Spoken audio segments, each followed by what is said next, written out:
రాజధానిపై YSRCP full clarity ఇచ్చింది. రాజధానికి తాము వ్యతిరేకం కాదని ప్రకటించింది. కానీ రాజధాని పేరుతో బినామీలకు దోచిపెట్టే ఒక ప్రక్రియకు తాము వ్యతిరేకమని వైఎస్ఆర్సీపీ స్పష్టంగా ప్రకటించింది. రాజధాని నిర్మాణం జరగాలంటే దాదాపుగా 2 లక్షల కోట్ల అవసరం ఉంటుంది. ఇప్పుడు ఆంధ్రప్రదేశ్ భారీగా అప్పుల్లో ఉంది. ఇలాంటి తరుణంలో మరో 2 లక్షల కోట్లు అప్పు చేస్తే ఆ అప్పుకు నెలకు వడ్డీ ఎంత కట్టాలి, లేదా సంవత్సరానికి వడ్డీ ఎంత కట్టాలి?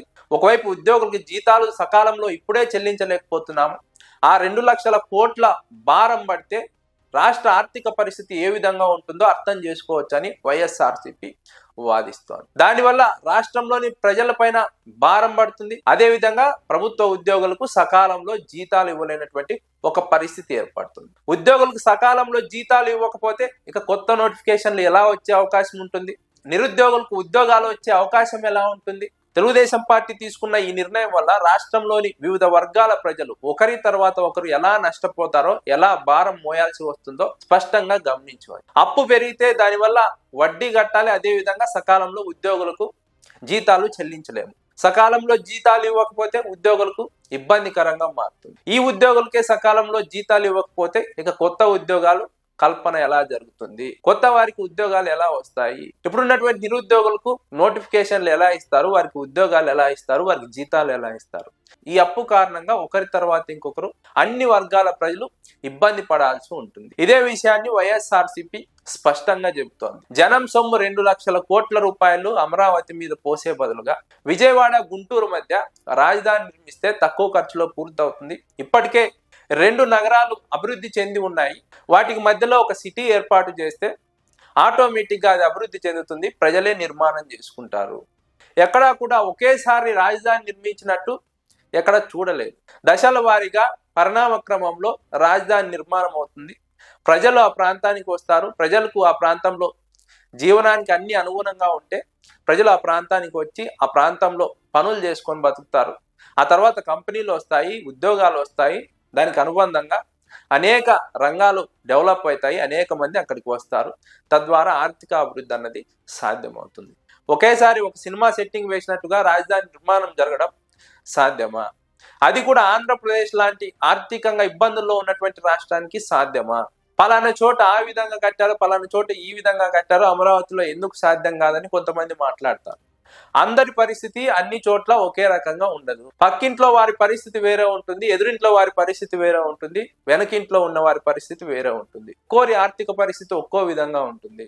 పక్క వారిని చూసి వాత పెట్టుకుంటే అది ఖచ్చితంగా వాత పెట్టుకున్న వాళ్ళే ఇబ్బంది పడాల్సి వస్తుంది. ఆంధ్రప్రదేశ్ ఆర్థిక పరిస్థితి మిగిలిన రాష్ట్రాల్లాగా ఉండకపోవచ్చు. మిగిలిన రాష్ట్రాల్లో ఆంధ్రప్రదేశ్ లాంటి ఆర్థిక పరిస్థితి ఉండకపోవచ్చు. అక్కడెక్కడో కట్టారని చెప్పి ఇక్కడ కూడా కడతామని దాన్ని సమర్థించుకునే ప్రయత్నం చేస్తే ఆంధ్రప్రదేశ్ ప్రజలే నష్టపోతారు. ఆంధ్రప్రదేశ్లో నదీ పరివాహక ప్రాంతంలో కట్టడాన్ని జగన్మోహన్ రెడ్డి వ్యతిరేకిస్తున్నారు. కానీ తెలుగుదేశం పార్టీ మాత్రం వింత వాదన చేస్తోంది. ఆ దేశంలో ఇలా ఉంది, ఈ రాష్ట్రంలో ఇలా ఉంది, అన్నీ కూడా నదుల పరివాహక ప్రాంతంలోనే కదా నాగరికత వెలసిల్లింది, నాగరికత డెవలప్ అయిందని మాట్లాడుతున్నారు. నదీ పరివాహక ప్రాంతాల్లోనే నాగరికత డెవలప్ అయింది. దాన్ని ఎవరు కాదనరు. వైసీపీ కూడా కాదనడం లేదు. అలాగని పక్కన నది పోతుంటే దాని ఒడ్డునే కట్టమని ఎవరూ చెప్పలేదు. ఇవే ప్రభుత్వాలు నిబంధనలు విధించాయి.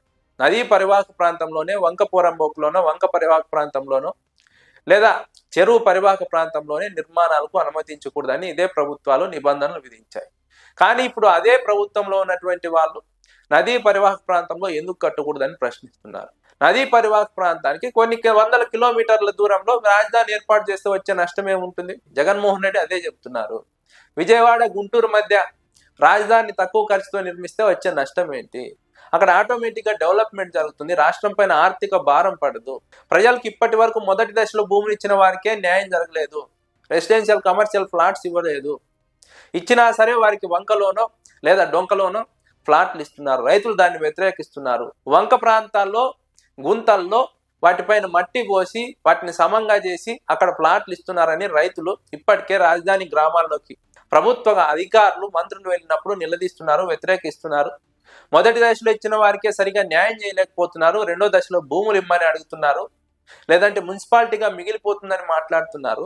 మొదటి దశలో ఇచ్చిన రైతులకే అన్యాయం చేస్తుంటే సరైనటువంటి ఫ్లాట్లు ఇవ్వకపోతే మీరు చెప్పినటువంటి విధంగా రాజధాని నిర్మాణం జరుగుతుందా? ఇప్పటికే 2 లక్షల కోట్ల దాకా ఖర్చు అయ్యే పరిస్థితి ఉంది. రాను రాను ఈ ప్రాజెక్ట్ ఆలస్యం అయ్యే కొద్దీ మెటీరియల్ కాస్ట్ పెరుగుతుంది. ఇన్ఫ్లేషన్ కారణంగా కాస్ట్ మరింత పెరిగితే అది రాష్ట్రం మీద ఎంత ఆర్థిక భారం పడుతుంది? రాష్ట్రం ఆ ఆర్థిక భారాన్ని మోసే పరిస్థితి ఉంటుందా? అమరావతి వల్ల మిగిలిన ప్రాజెక్టులు లేదంటే మిగిలిన సంక్షేమ పథకాలు, మిగిలిన ప్రాంతాల అభివృద్ధి పూర్తిగా కుంటుపడే అవకాశం ఉంటుంది. అన్ని అమరావతికి తీసుకొచ్చి పెడితే మిగిలిన ప్రాంతాల్లో జరగాల్సినటువంటి అభివృద్ధి మాట ఏంటి? ఆ ప్రాంతాల గురించి పట్టించుకోరా అన్న వాదన కూడా ఆ ప్రాంతాల నుంచి వినిపిస్తోంది. జగన్మోహన్ రెడ్డి స్పష్టంగా చెబుతున్నారు, రాజధానికి తాము వ్యతిరేకం కాదు, రాజధాని నిర్మాణం పేరుతో జరుగుతున్నటువంటి దోపిడీకి దానికి మాత్రమే వ్యతిరేకమని చెబుతున్నారు.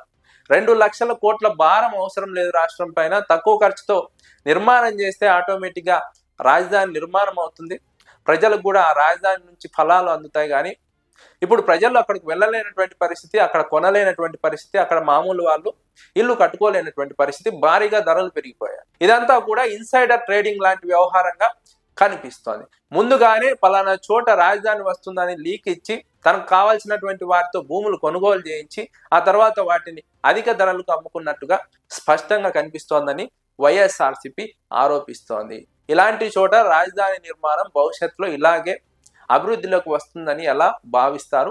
ఇక్కడ సామాన్య ప్రజలు బతకలేకపోతే అభివృద్ధి ఎలా జరుగుతుంది? నిర్మాణం ఎలా పూర్తవుతుందన్న వాదనను వైఎస్ఆర్సీపీ వినిపిస్తోంది.